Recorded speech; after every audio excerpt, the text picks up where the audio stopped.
kita masuk ke acara yang kelima, acara Inti Mauthiha Hasanah yang akan disampaikan oleh yang terhormat Ustadz Nizar Abdul Salam. Kepada Bapak Ustadz Nizar Abdul Salam kami persilakan.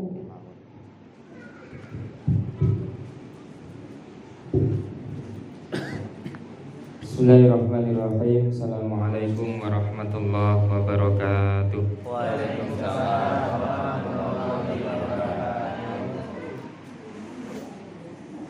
A'udzu billahi minasyaitonir rajim. Bismillahirrahmanirrahim. Alhamdulillahirabbil alamin wa bihi nasta'inu ala umuri dunya waddin. Assalatu wassalamu ala asyrafil anbiya'i wal mursalin sayyidina wa maulana Muhammadin wa ala alihi wa sahbihi ajmain, amma ba'du. Ingkang kula hormati para alim, para sepuh, para tokoh masyarakat, wabil khusus yang hadir pada malam hari ini, para sesepuh, Bapak Pembina Mushola Babus Salam, yang hadir di tengah-tengah kita, Bapak Kepala Desa Pangkalan Duri, Bapak Ustadz Subowo.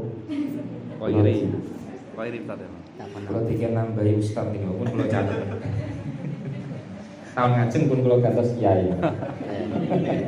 Amin ya, amin Allahumma. Damel serban buat panas.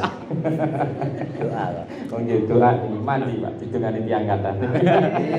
Ora dongane Ustaz.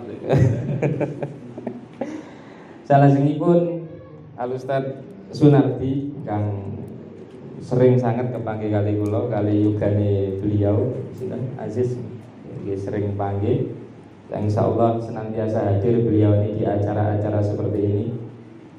Kemudian Mas Ustadz Ketua Takmir Ustadz Khairi. Kalau undang Ustadz mau takmir ya Ustadz. Syukur-syukur tahun ngajeng dados kiai. Lek dados Habib mboten mun angel. Apes tenggene keturunan. Pun luput teng bapak ibu. Lek dadi kiai niku sik saged dirintis nggih ya. Karire niku sik saged. Tapi lek dados Habib mboten saged. Berat. Tapi lek masalah sami-sami keturunan Nabi sami. Kula jenengan keturunan Nabi ya, Nabi Adam. Kangge sedaya mawon Bapak RT, Bapak perangkat, Bapak BPD ingkang hadir di tengah-tengah kita, ibu-ibu sedaya saking grup sholawat. Mboten nih, biasa mawon nih. Nggih tapi sholawatan mawon. Karaoke, Pak. Sholawat karaoke. Mugi-mugi tahun ngajeng wonten alate rasane lebih mulia. Amin Allahumma. Amin. Wau dungani sing setunggal wonten terope, sing setunggal wonten alat. Sebelah kula pun wonten pangates. Tulis. Tulis mawon. Kula niki namung nyampaiaken mawon Pak. Soale biasa kula teng desa nggih ngoten niku. Kersane saged rejo. Nggih, acara-acara seperti ini biar meriah. Kula ningali, kula memperhatikan semenjak pasca Covid itu kan pun sepi, mati, pletes. Acara-acara seperti ini hampir tidak ada. Kita mau bikin acara nggih, Pak Kiwo terus nggih Pak ngerti nggih. Alhamdulillah pasca Covid 1 atau 2 tahun belakangan acara-acara seperti ini sangat meriah. Ini kula cirios mawon tahadus mawon. Kula maulid niki mboten leren ket minggu kala wingi. Ngantos teng blusukan teng BJAP mriku Pak. Dados teng BJAP niku kula kaget. PT BJAP niku Pak, yang BJAP 2. Kok ada tempat seperti ini? Melebihi. Kula kaget. Blusuk niku dados saking radosan, saking aspal itu masuk kurang lebih 2 atau 3 jam kemarin. Dan di dalam mereka bikin acara maulid, acaranya meriah luar biasa. Tiang-tiang mes niku lek ngarani mes napa teng mriku nggih. Abdeling. Nggih, Abdeling. Kula penasaran, Pak Kadis, kula tanglet. Pak ngeten iki dana saking pundi? Kula tangleti kok. Ternyata iuran dari tiang-tiang sing teng mes niku kurang lebih ada 40 orang. Saged membuat acara yang semeriah itu terus ngundang kula kali rombongan lari-lari selawatan lagi. Nah, iki. Jeblos iki. Oh bener. kali ngundang sholawatan saking pondok. Ini luar biasa meriahnya. Ini adalah bukti bahwa syiar agama Islam sekarang sudah masuk hingga sampai di pelosok-pelosok desa. Ini kalau pengantarin awal ini. Kados misalnya contoh saat niki niku niki ngapunten nggih menawi kok rada kebablasan omongan kula nyuwun ngapunten. Ini kan musim pilihan, musim caleg. Orang kalau mau caleg itu kira-kira macain ndamel peci, napa ndamel kalungan rantai kira-kira. Kira-kira mau. Ndamel peci. Karena itu adalah framing bagaimana biar orang ini terkesan Islam. Peci itu kira-kira simbolnya orang Islam napa tiyang mboten Islam. Itu berarti Islam sudah merambah kemana-mana. Dari pelosok desa sampai ke ranah-ranah politik. Orang kalau mau maju itu pakai atribut Islam.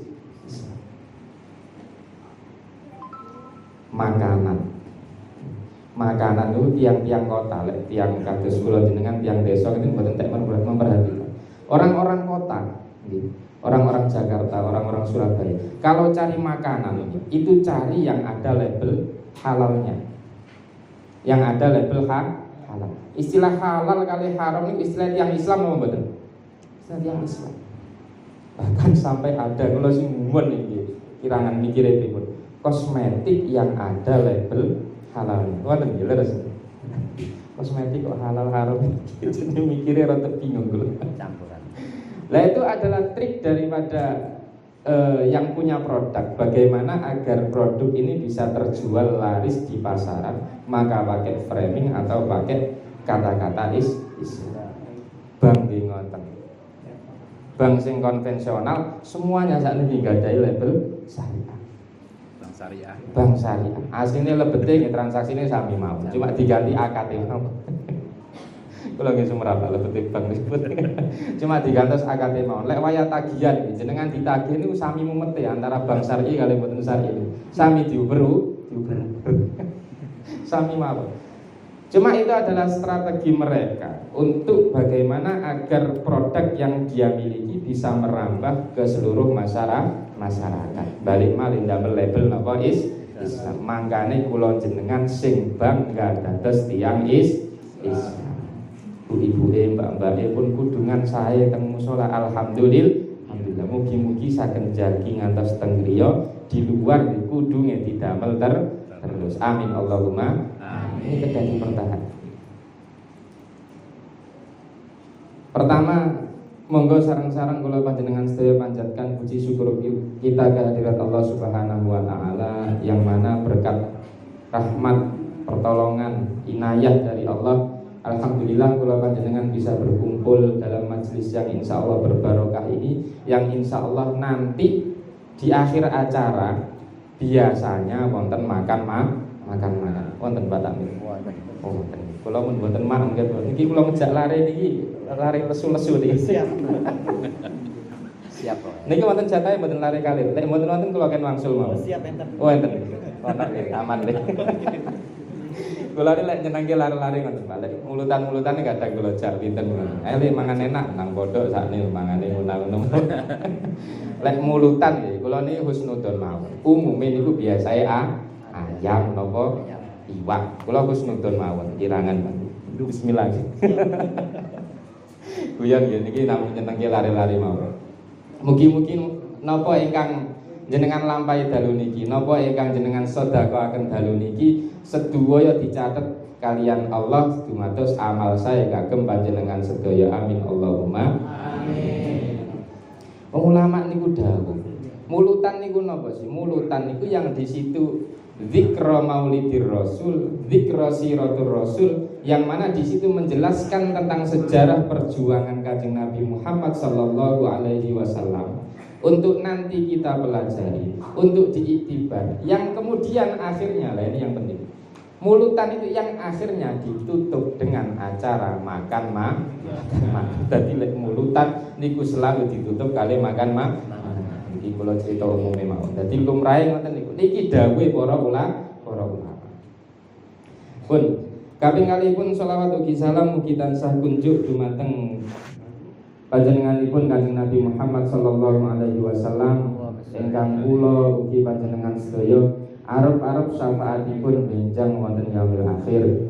Mugi-mugi kula panjenengan sedaya dipun akui dados umatipun beliau, dados umatipun Kanjeng Nabi Muhammad sallallahu alaihi wasallam. Angsal syafaat saking beliau sehingga kula panjenengan sedaya dipun lebetaken dhateng surganipun Allah Subhanahu wa taala. Amin Allahumma amin. Pengen mlebet swarga Pak Bu? Pengen sangat napa pengen biasa mawon? Sangat. Kalau tak WA Israel dan kincing langsung budal. Niki kata peserta yang kincing saya budal. Mugi-mugi kula jenengan ingkang rawuh dalu niki sageta disukani Allah panjang umur. Amin Allahumma amin. Umur ingkang barokah. Umur sing panjang tur barokah. Umur lek panjang mawon niku bahaya. Umur terlalu pendek nggih ngeri juga lek terlalu pendek. Tasik nem-nem kados Ustaz Khairi ngeten pun wayahe nggih. Nyuwun panjang napa pendek jenengan? Tengah-tengah. Oh, tengah-tengah mawon. Lek panjang niku bahaya juga. Allahumma tawil umurana, ya Allah panjangkan umur saya. Diwai umur 300 tahun kali bisa. Siap jenengan? 300 tahun ini rencang-rencane pun telas nggih. Jenengan ningali cah cilik-cilik dolanan HP jenengan mboten paham HP.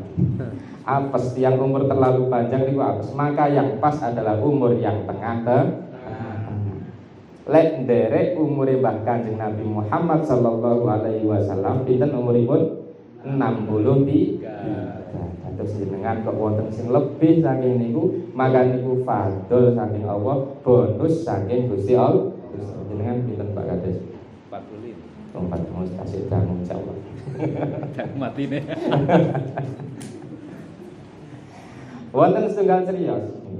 Mbah Kanjeng Nabi Ibrahim.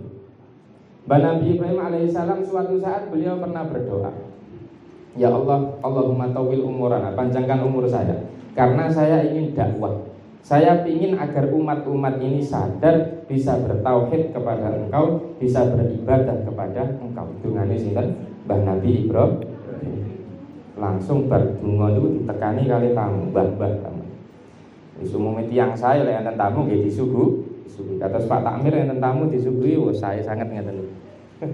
Disuguhi kemudian mbah-mbah tadi sing disuguhaken ana Pak Kades, anggur nih. Anggur dimakan kali mbah-mbah. Dikunya sebelah kanan anggure luput sebelah kiri. Dikunya sebelah kiri anggure luput sebelah kanan. Melayu ngalor gitu lah anggure mboten telas. Mbah Nabi Ibrahim menteleng mawon diwasi mawon lambi. Waduh. Mbah-mbah kok saken. Bar bae wangsul niku wau. Nabi Ibrahim mlebet tenggene mihrab, tenggene salat terus donga lagi, ya Allah, saya cancel doa yang tadi. Mboten siap nyuwun umur umur pas-pasan mawon sing penting barokah. Allahumma sholli ala Muhammad. Niku Mbah Kanjeng Nabi Ibrahim. Niki krana kula remen kali Maulid Tiba niki teks sing lami tapi kula remen maos niki. Maka nanti sedikit akan saya kutip beberapa teks daripada Maulid Tiba. Kados sing pun umum bahwa Maulid Tiba rawi yang awal niku dimulai dari laqad ja'akum rasulun min anfusikum azizun 'alaihi ma 'anittum harisun 'alaikum bil mu'minina raufur rahim. Bahwa laqad ja'akum rasulun min anfusikum, telah datang seorang rasul dari jenis kalian. Maksudnya pripun? Wonten ulama sing nafsiri dari jenis manusia. Coba bayangkan jenengan punya pemimpin yang jenisnya dari alam lain, alam gaib, mboten ketinggal mripat. Dipimpin malaikat atau dipimpin jin, wah bingung saesti. Wong dipimpin sing kasat mata, dipimpin Pak Kades ngene kadang bingung. Napa malih dipimpin sing mboten kasat mata? Maka teng mriku min anfusikum, dari jenis kalian semua jenis manusia. Wabil khusus jenis bangsa Arab Quraisy, orang-orang yang ada di sekitar Ka'bah. Dawuhnya Allah di dalam Al-Qur'an bahwa Ka'bah itu min sya'airillah. Sebagian dari keagungan-keagungan Allah itu adalah Ka'bah. Ka'bahnya penduduk bumi itu Ka'bah yang ada di Mekah. Kalau Ka'bahnya penduduk langit itu ars. Nanti mireng ars nih, tenggene teks di bawah fahtazal arsyu tarabau wastibsar. Ars itu tanda kekuasaan Allah yang ada di atas langit ketujuh. Ars ageng sangat. Sing mikul niku 4 malaikat jumlahnya. Nanti di yaumil akhir bertambah menjadi 8 malaikat. Yang besarnya malaikat itu antara jarak kaki ke lututnya itu 70 tahun perjalanan. Jangan bayangin mau berapa besar itu malaikat itu. Menempuh dari kaki bagian bawahnya malaikat sampai ke lutut membutuhkan 70 tahun perjalanan. Wah, sangat. Itu arsnya Allah. Satu jenis malaikat, satu orang malaikat yang mikul itu besarnya sama. Jadi jumlahnya ada 4. Itu baru yang mikul. Lah arsnya itu malah lebih besar lagi. Itu tanda kekuasaan Allah yang ada di langit. Kalau di bumi ada di Ka'bah. Ka'bah panggene teng pundi Pak Bu? Tenggene Makkah.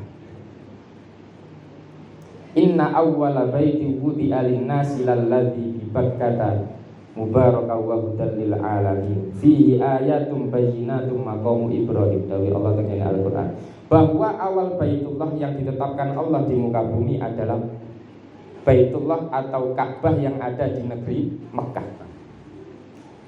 Pada saat kelahiran Nabi Ibrahim di Amul Fil, di tahun gajah, Mekah wabil khusus Ka'bah itu dalam kondisi yang porak-poranda luar biasa. Harusnya agama mereka ini agama tauhid, menyembah Allah, mengesahkan Allah. Tapi orang-orang yang ada di sekitar Ka'bah banyak yang menyembah berhala, do melenceng agamanya. Kemudian lagi di dalam kitab sirah, dalam kitab sejarah dijelaskan bahwa saat itu, saat zaman jahiliyah, banyak orang-orang niku yang yatufu haulal Ka'bah uryanan, tawaf di sekitar Ka'bah. Jenengan semerap tawaf nih. Tawaf ini ngubengi Ka'bah sebanyak 7 kali. Tiang umroh nggih tawaf, tiang haji nggih tawaf.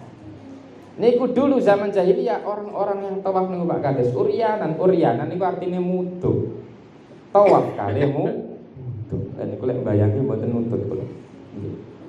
Alasannya mereka napa? Karena pakaian yang dipakai ini kotor, mengandung dosa. Maka pakaian semua harus dilepas. Kalau mau tawaf, mau sowan sama Allah, harus tidak pakai ini kan rancu semua syariatnya. Sehingga Allah kemudian mengutus Nabiullah Muhammad sallallahu alaihi wasallam di tengah-tengah Ka'bah yang kondisinya hancur, budayanya hancur, agamanya rusak.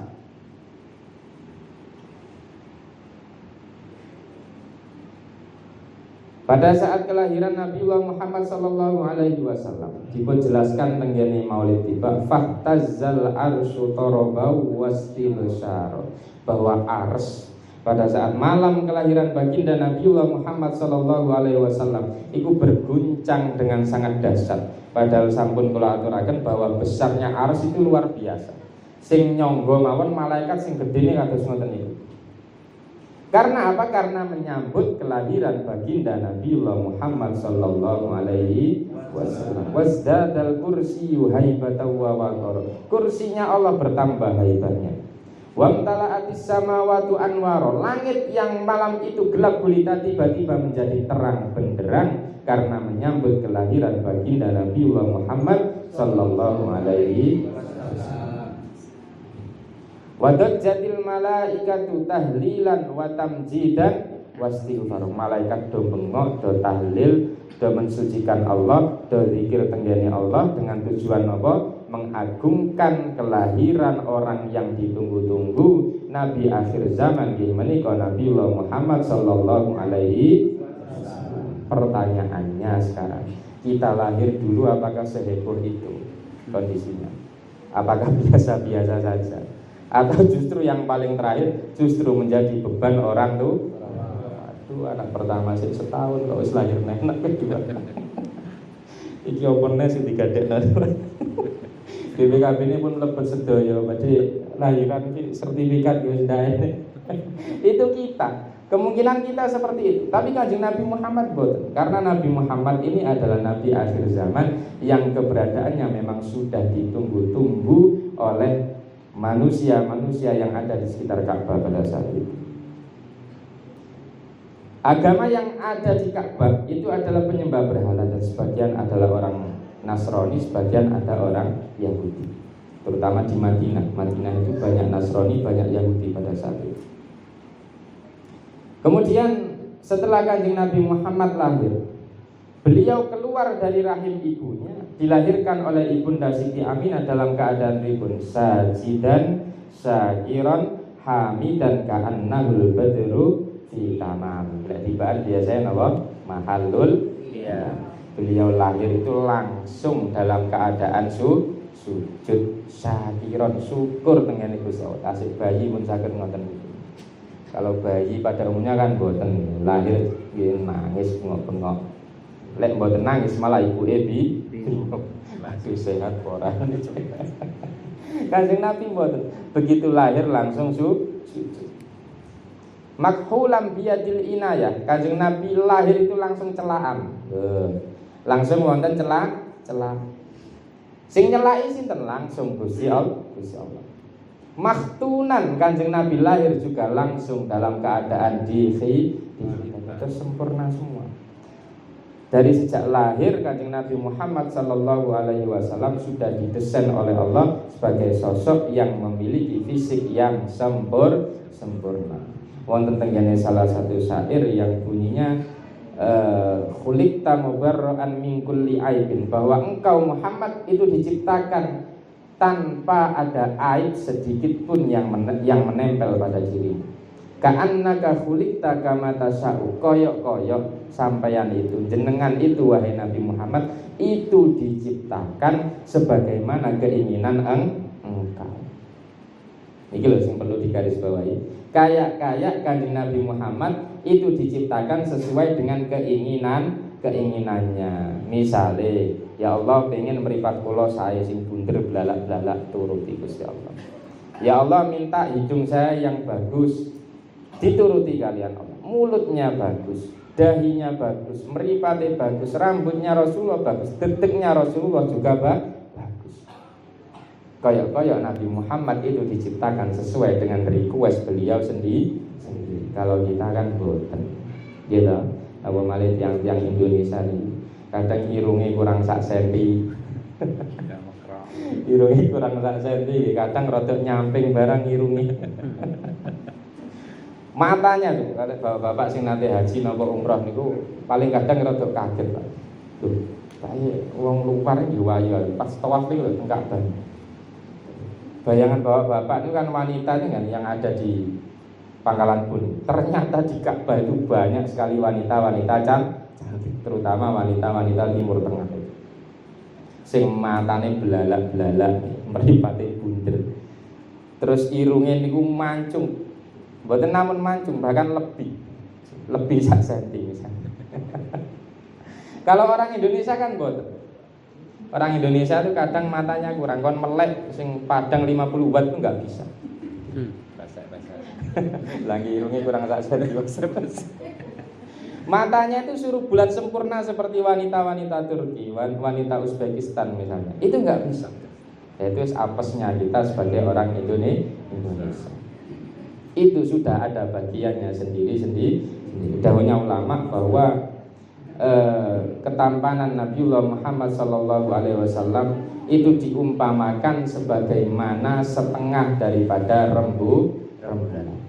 Nanti seperempatnya miliknya sinten Nabi Yusuf, seperempat sisanya niku milik bapak-bapak, milik kula jenengan sedaya Pak.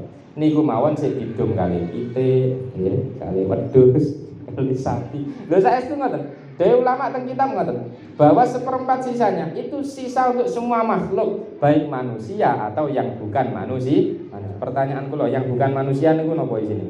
Ini ku ayam.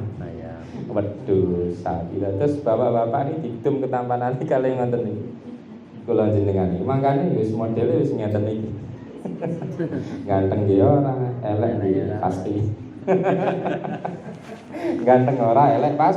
Untungnya ibu-ibu ngedasi purun. Ibu-ibu lek kenal tiang bule sadurunge kenal jenengan bahaya Pak. Wis akeh moe aja. Pun wangsul malih bahwa ketampanan atau jamalnya Kanjeng Nabi Muhammad sallallahu alaihi wasallam itu sebagaimana setengah rembulan. Jadi kalau jak mikir atau bahasa kitabnya itu masyhad. Bahasa kiai, bahasa ulamanya masyhad. Masyhad itu cara mikir. Niki kula nukil saking guru kawula nukil atau mengambil saking Sayyidul Habib Umar bin Hafid Yaman. Yang kemarin rawuh teng kene tanggaan pundi namine Palangkan. Kula nggih derek mriku derek rame-rame teng mriku. Palangkan. Nggih. Ketika kita ingat-ingat cerita Nabi Yusuf di dalam Al-Qur'an bahwa suatu saat Nabi Yusuf pernah menempati satu kerajaan sebagai laden yang mana bekerja untuk istrinya raja yang bernama Siti Zulaikha. Siti Zulaikha ini juga cantik luar biasa, istri raja, sangat berwibawa, punya nama yang sangat baik, tapi tergoda oleh ketampanannya sinten Nabi Yusuf. Terus curhat, biasa ibu-ibu kan gampang curhat nih. Yang tiang wedok kan lek enten tiang jalur sing sae kadang dirasani. Kae lho ana wong lanang ganteng jenenge Yusuf. Akhire cerita teng kene kanca-kancane. Mosok to gantenge kaya apa? Kok enggak percaya? Akhirnya sama Siti Zulaikha itu pinter, Pak. Diambilkan piring satu persatu, di depannya dikasih buah sama pisau. Pas ibu-ibu tadi ngobrol satu dengan yang lain sambil ngirisi buah. Pas ngirisi buah sama Zulaikha, Yusuf dikeluarkan. Ya Yusuf, keluar kamu sekarang. Dikeluarkan lewat di hadapan ibu-ibu. Dan yang terjadi apa? Tangannya ibu-ibu tadi, jari-jarinya terpotong, teriris. Dan itu tidak terasa. Baru melihat ketampanan sinten Nabi Yusuf. Jenengan coba praktek Bu teng omah nggih, kali iris-iris bawang nggih. Bapake pas wangsul drijine jenengan iris sithik kraos napa mboten kinten-kinten. Kraos napa malih tanggal tuwek bapake mulai guyu malah kerasa temen-temen. Iki wis tanggal tuwa bapake guyu-guyu kok ora perasaan. Pas keiris tangane malah mangkel bisa. Allahumma sholli ala Muhammad. Wangsul malih teng cerita Nabi Yusuf. Ketika sudah berhasil Zulaikha tadi menjebak teman-temannya dengan cara memberi buah dan terpotong itu jari-jari temannya, tidak terasa. Kemudian baru Zulaikha bilang, "Loh, wis tak omongin, pembantuku sing iki tampannya luar biasa, enggak sembarangan orang."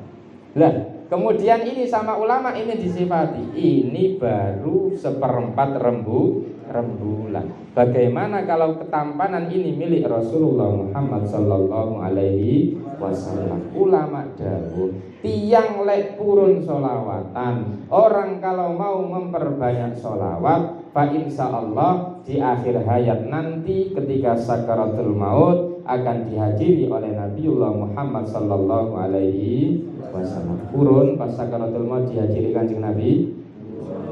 Ini tak pertebalan. Tadi ketika wanita-wanita melihat ketampanan Nabi Yusuf, tangannya terpotong, tidak terasa. Apalagi ketika kita nanti, baik bapak-bapak atau ibu-ibu, pas sakaratul maut, ini kan pas loro-loro ini kan pas sakaratul maut. Ketika nyawa kita diambil oleh malaikat Israel dari tubuh itu sakit sekali. Pas itu dihadiri oleh kanjeng Nabi, berkah napa? Memperbanyak sholat. Fa insyaallah. Ketika kita sakaratul maut, yang kata para ulama, katanya kitab-kitab itu sakit sekali kejadiannya. Kok dihadiri kanjeng Nabi Muhammad? Kita melihat jamalnya kanjeng Nabi Muhammad pada saat itu, fa insyaallah rasa sakit yang kita derita tidak akan terasa sedikit pun. Barokah napa Pak Bu?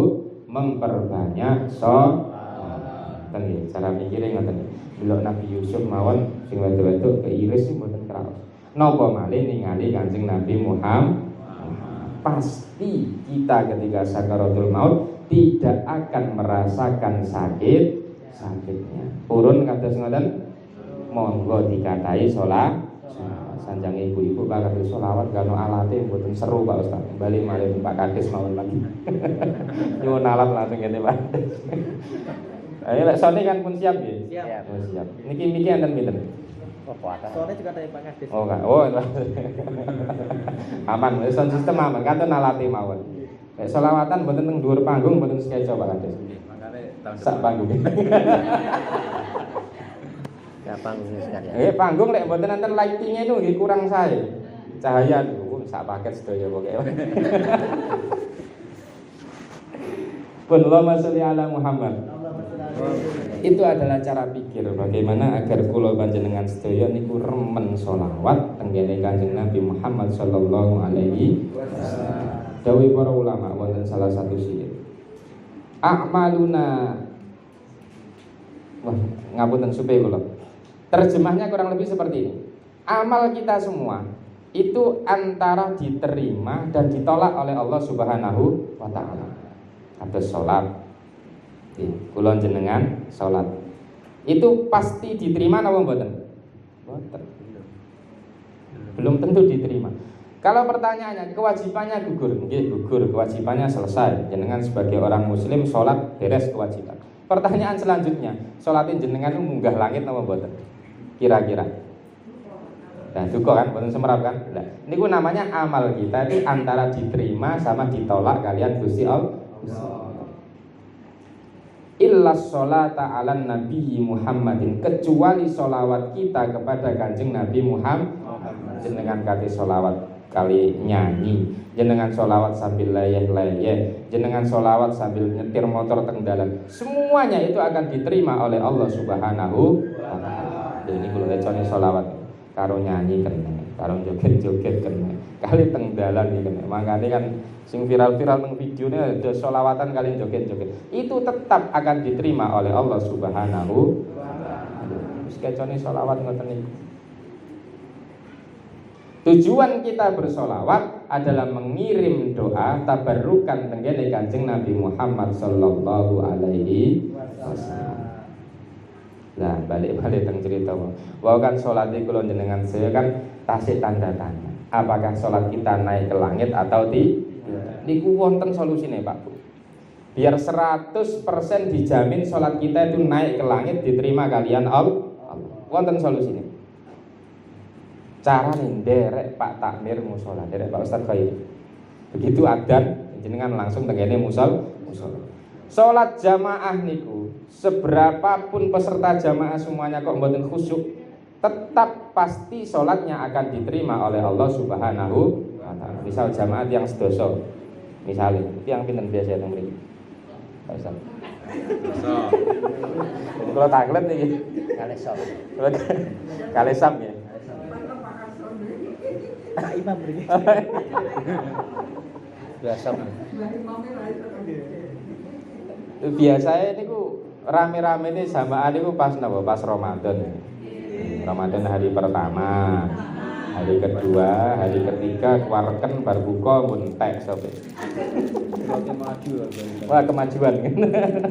Sope kemajuan semakin lama semakin maju. Suwe-suwe imame mau diadani dhewe, pujian dhewe, qomat dhewe, diimami dhewe, dimamuk-mamumi dhewe.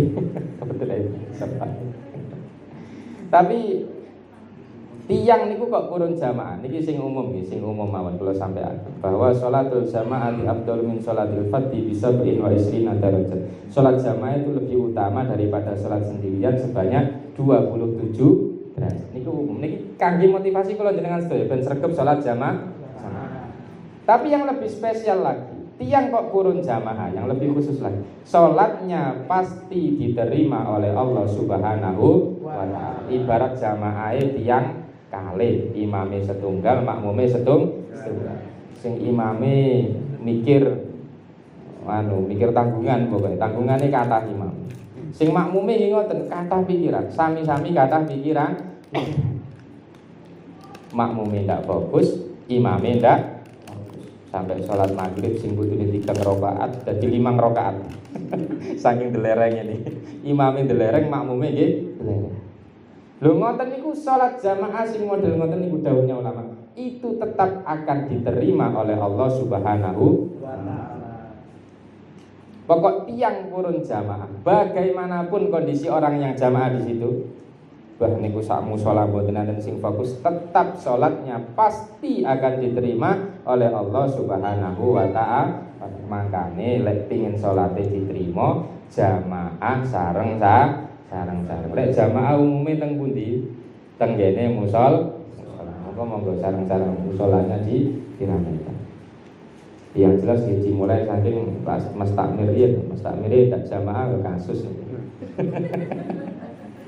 Oke ngoten Mas Takmir motivasi ke jamaah kok piyambake mboten mangkat lho kasus niki. Niki kriminal niki. Ngengken tiyang tapi mboten mangkat. Pak Kades ngoten, Pak Kades diabsen mboten napa. Ngoten Pak Kades. Jenengan pun kuwates dalu serban niku.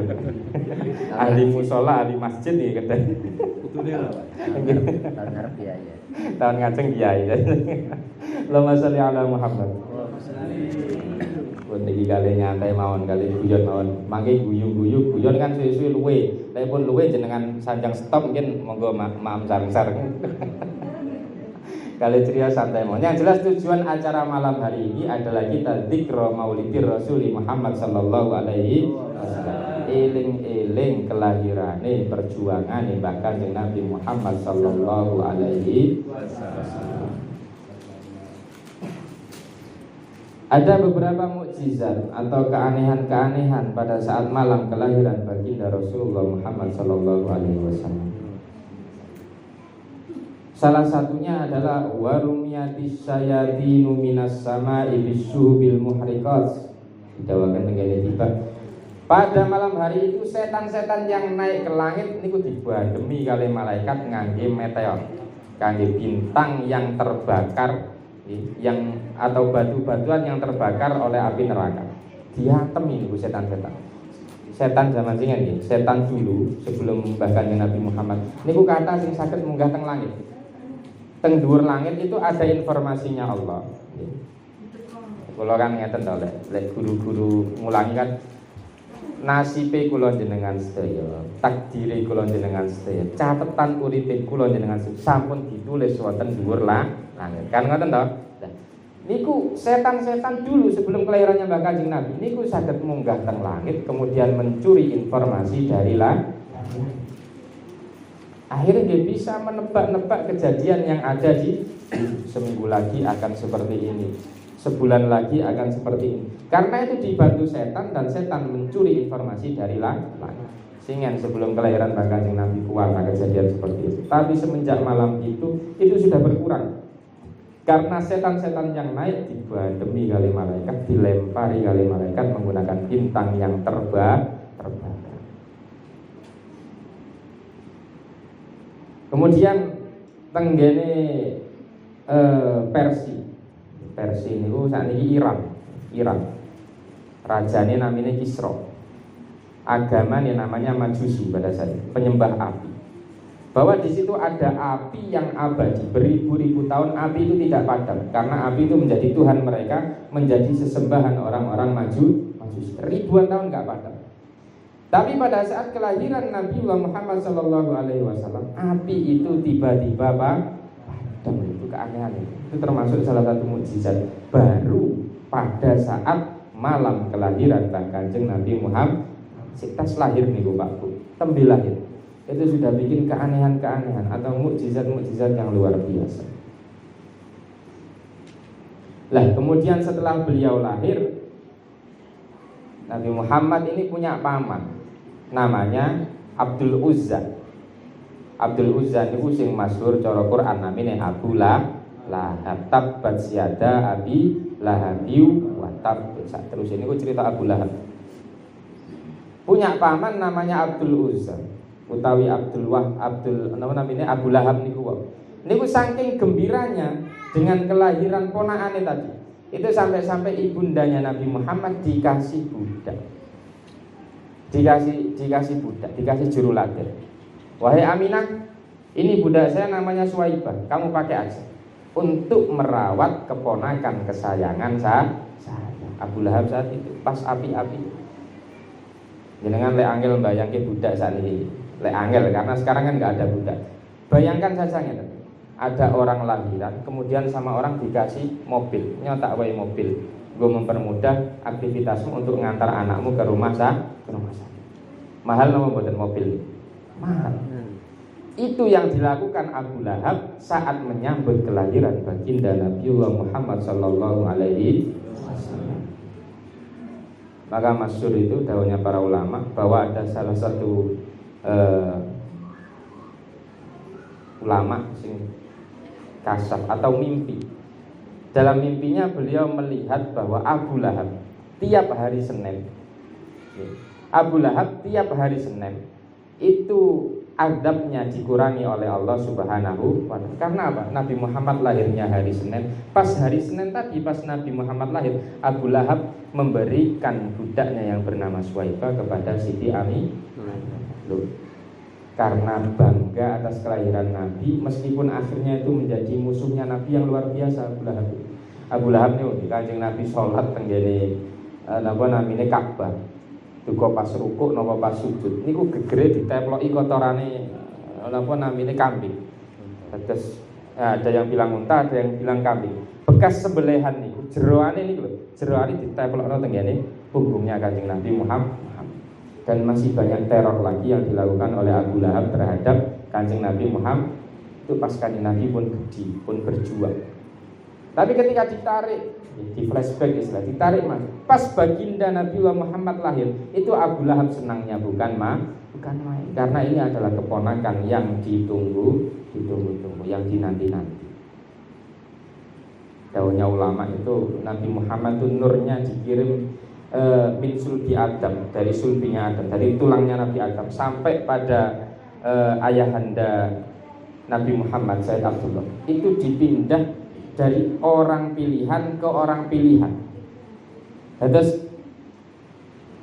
silsilah Kanjeng Nabi Muhammad ketika ditarik naik, bapaknya atau ibunya ketika ditarik naik semua, itu seperti yang dijelaskan dalam berjanji tarokus sifaha falam yusibhum aru, bahwa mereka semua yang ada di garis keturunan Nabi Muhammad tidak ada satu orang pun yang ahli zina, tidak ada sama sekali. Sehingga bersih nasabnya Kanjeng Nabi Muhammad itu sambung naik sampai Kanjeng Nabi Adam.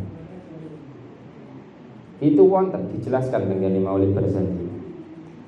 Dipindah dari satu satu sulb atau satu tulang ke tulang yang lain, terus dari mbahnya, terus ke bawah ke bapaknya, terus sampai ketemu Sayyid Abdullah, sampai ketemu ibunda beliau Sayyidah Aminah. Kemudian dari pasangan Abdullah dan Aminah ini melahirkan anak satu-satunya, kalau Wang Suli Malih, melahirkan anak satu-satunya yang bernama Muhammad. Terus ketika dicek oleh ahli sejarah, ditarik munggah, Sayyid Abdullah itu merupakan orang yang terbaik di antara saudara-saudaranya. Misal enten Pak sinten nabi ini, Pak Paijo, Pak Budi, terus Pak sinten Malih, Pak Tommy misalnya. 3 orang ini bersaudara misalnya. Sama Allah ini dipilih salah satu yang terbaik di antara 3 ini. Untuk apa? Untuk melanjutkan estafet nurnya Nabi Muhammad sallallahu alaihi wasallam.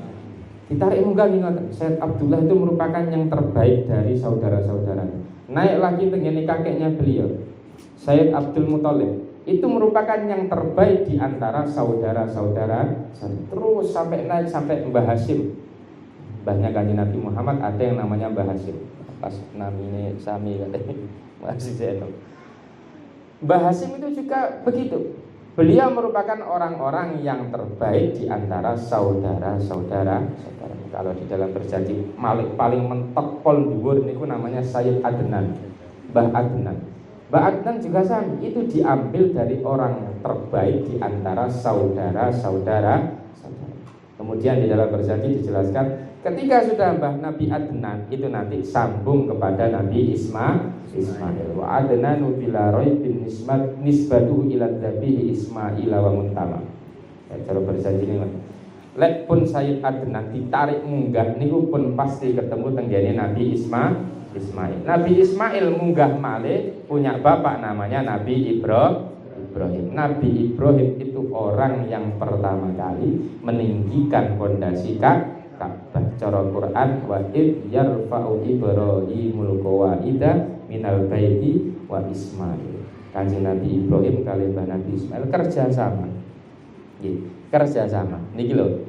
Ini coba diperhatikan. Nabi Ibrahim bapaknya, anaknya namanya sinten? Ismail.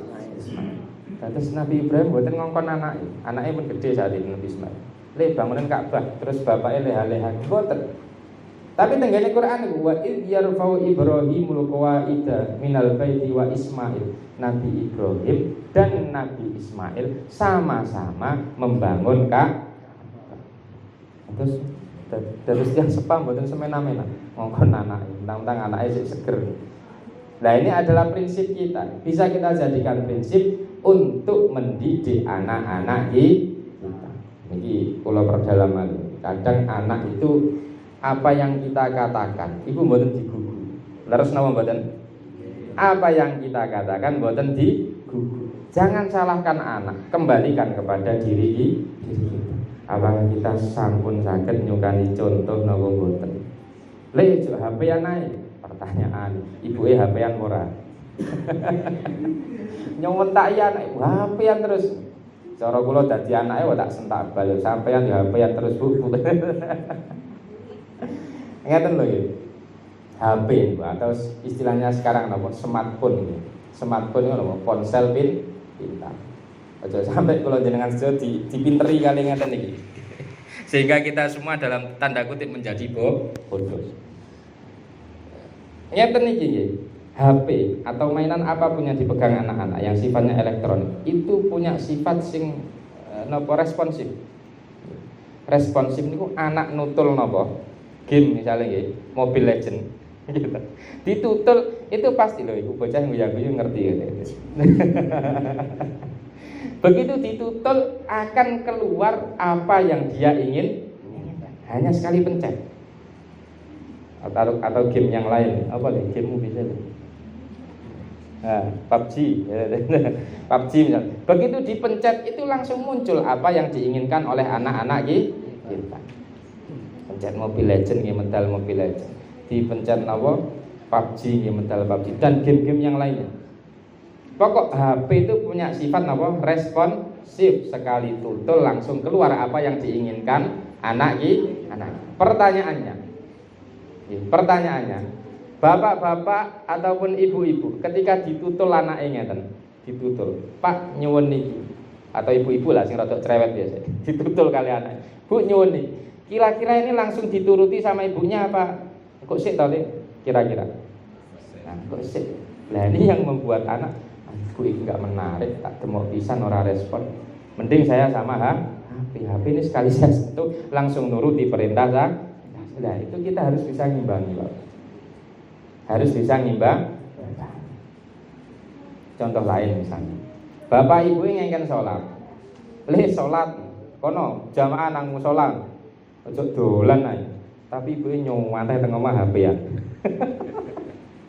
Niki kira-kira anak budal apa mboten? Andai kan budal ini karena faktor lain, karena satu terpaksa wedi seneni, dua karena pengen dolanan kali kancane teng musola. Nggih napa mboten? Maka teorinya ketika kita mau berdakwah, mau memerintahkan ibda binafsik, mulai dari diri kita sendiri. Terus jenengan ampun sambat lek anake jenengan kok nakal, terus kena lingkungan dan lain sebagainya. Itu coba kembalikan kepada diri kita sendiri. Sejauh apa kita memberi contoh ke anak? Sejauh apa kita memperhatikan anak? Terus yang terakhir, sejauh apa kita mendoakan anak-anak kita? Minimal Pak boleh gak ada yugo, terutama sing alit-alit niku tiap bakdo sholat minimal jenengan kirimi Fatihah. Niku penting biar rohnya ini sambung dengan roh kita. Bener jasadnya, tubuhnya kita dekat dengan anak. Tapi kalau rohnya nggak nyambung, karena jarang didungaki, niki nggih angel kandana. Terus usaha untuk merawat anak ini memang berat. Ada dua sisi. Satu sisi fisiknya kita rumat, dua sisi ruhaninya juga kita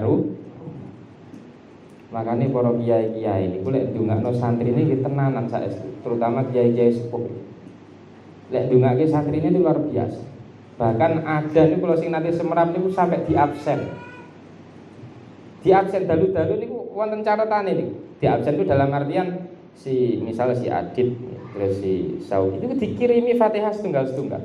Saking takutnya santrinya nanti terkena pergaulan yang ada saat itu. Lho niku usahane kados ngoten niku. Makanya kan kula jenengan niku pengen anake saya. Terus pertanyaan, usaha yang sudah kita lakukan iki napa? Langsung malih tenggene ayat wa id yarfa'u Ibrahimul qawaid. Nabi Ibrahim bangun Ka'bah niku bareng beliau nyukani contoh di hadapan Nabi Ismail. Lho wonten niku lho, kerjasama yang baik antara orang tua dan anak. Salajengipun Kanjeng Nabi Muhammad sallallahu alaihi wasallam dipun dawuhaken bahwa kana khuluquhul Quran, bahwa akhlaknya Nabi Muhammad itu adalah Al-Qur'an. Maksudnya pripun? Nabi Muhammad adalah orang yang memiliki akhlak yang sangat baik, yang sangat mulia. Pertanyaannya sekarang, jenengan mau nyontoh Nabi Muhammad, beliau kan sudah enggak ada. Terus mau nyontoh siapa sekarang? Itu pertanyaan. Kemudian dijawab, al-ulama'u warasatul anbiya, bahwa para ulama adalah pewaris para nabi. Makanya lek pengen anak punya perangai yang seperti Kanjeng Nabi, tirulah atau mendekatlah kepada para ulama, karena para ulama adalah penerus perjuangannya para nabi. Makanya saat ini niku Pak Bro, pondok teng pundi-pundi kuwatah nggih. Hampir tiap desa niku wonten pondok. Tenggen kula mawon teng Sumber Agung. Pondok niku wonten 3. Pondoke wonten 3. Wonten Pondok Ar-Rahman, Pondok Sepuh ngene almarhum Yai Mas'ud. Kemudian yang kedua pondoknya Yai Agus, Pondok MH. Yang ketiga tenggen kula, Pondok Abah kula. Tenggene setunggal desa wonten 3. Di tempat-tempat yang lain juga seperti itu. Hampir semua tempat ada pondok. Dan ketika didiskusikan oleh para ilmuwan, wong-wong sing ngerti tenggene pergaulan itu, memang untuk saat ini, kalau sanjang untuk saat ini solusi terbaik untuk mengamankan anak-anak kita adalah dititipkan ke pesantren. 1, nyapih kali HP. Nggih napa mboten? Nyapih HP niku wangel mboten karuan. Jadi jenengan tang leti lari-lari iki. Ini dapat begini, HP yang terus. Saya kenal pondok kan nggak bisa. Yang kedua, nyapih sepeda motor. Wah, kula lek tahun ajaran baru niku nggih, nampi napa wali santri sing enggal-enggal ngoten niku. Wis kuwat sing crita reno-reno sampai apal kula cerita. Pak, anak kula nduwablek niki HP-an mawon teng griya dikengken nggih mboten budal-budal malah bantah teng kene ibuke. Sing setunggale malih wonten. Aduh Pak, niki anak kula nduwablek motoran mawon. Kunci kula salap teng kene ndur lemari moro-moro ilang. Sak motore. Lho wonten lare kula niku. Sing ibuke bingung nggih. Ibuke niku bingung. Si anu le, si Jihan le. Sing tiba kae. Ibuke niku bingung. Karena apa? Motor niku tenggene griya. Kontake didelet teng napa lemari teng bupet niku lho. Tenggene lemari lah. Kemudian ditinggal medal kali ibuke. Pas ibuke medal, niki pedae didamel medal kali lari niki mboten pamit teng ibuke mboten napa-napa. Lah dilala apese pas medal. Pas medal lari niki kecelakaan. Celakaane mboten ketubruk mboten napa, tiba karepe dhewe namine lari lek pedaan ngoten niku. Teng pasar kula tang leti. Sok tiba karepmu dhewe piye le, mlayumu pira? Mboten banter Gus, pelan namung 80. Terus kula iki kocaan teng pasar mlayu 80. Ya iku banter le, pedaan kalem-kalem. Terus kula ban nih, kula pijet nih karena memar lho. Kula pijet nih ngene Pak Haji Sahman lho teng runtu. Niku sik dereng konfirmasi tiyang sepahe kula. Mantun kula pijet nih wangsul kula terne teng kene griya. Magrib niku. Kula terne teng griya. Kula kan bayangane niku ibuke sedih, nggih to, anake bar tiba. Sedih terus pripun. Ternyata tuh anak tekan mati sopeneni langsung karo ibuke.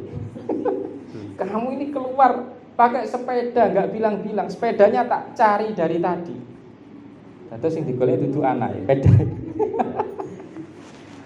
Kontak tak taruh sini, sepeda tak taruh sini. Kok rumah tiba-tiba bukaan nggak ada orang? Tak kira tadi dimaling sama orang. Ibu ini pun keliling Pak tenggene tangga-tangga, madosi motore tanglet-tanglet. Dilala sing beto medal sinten larine piyambak niku. Terus kula ki kaget lho. Lah iki bocah bar tiba kok mboten diururu, mboten disakne, mboten padahal arene kelaran iki. Malah disaweneni kali ibu. Perkara niku wau sepedae dikira ical, padahal yang pakai sinten anaknya sendiri. Makanya lek nyimpen kontak sing hati-hati jenengan. Diulik sing pripun. Ojo sampai konangan lari. Pun to, pokok masalah lari sakniki napa? HP kali sepeda motor. Niku sing standar. Masalah sing lebih lagi nggih kata. Sing standar dua niku. Fa insyaallah samangke ketika kita mau ittiba kepada para kiai, tenggene dunia pesantren lah kapan. Dimanapun pesantrennya. Fa insyaallah minimal kula sanjang minimal satu HP pasti terjauhkan, sepeda motor pasti terjauhkan, dan minimalnya lagi si anak ini pasti melakukan sholat 5 waktu. Jenengan coba ngobrol teng griya 5 waktu, sanggup napa mboten? Sing anake sedengan iki, lek anake tertib nggih biasa mawon ringan. Sing anake sedengan, ngobrol 5 waktu angel napa mboten? Angel mboten. Tapi kalau sudah di pondok, karena sudah jadi budaya sholat 5 waktu itu jamaah, fa insyaallah itu akan mudah. Anak kalau enggak sholat itu akan malu dengan teman-temannya, akan malu dengan ustaznya. Itu paling minimal sholatnya belum lagi lebih-lebih sok mawas kita.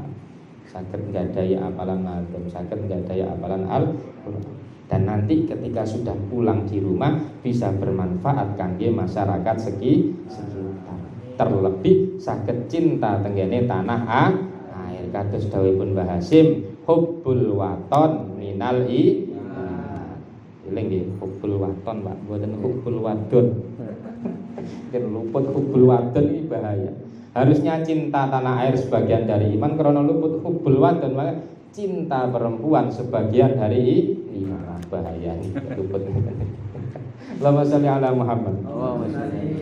Pun terakhir niku nggih, pokok harapan kita tenggene anak-anak kita agar dengan momentum Maulid seperti ini semoga anak kita paling tidak sedikit bisa meniru akhlak dari Rasulullah Muhammad sallallahu alaihi wasallam melalui perantara para ulama, melalui perantara para kiai.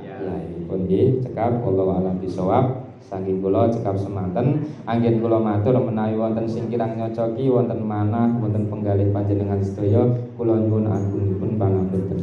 Akhirul doa assalamualaikum warahmatullahi wabarakatuh.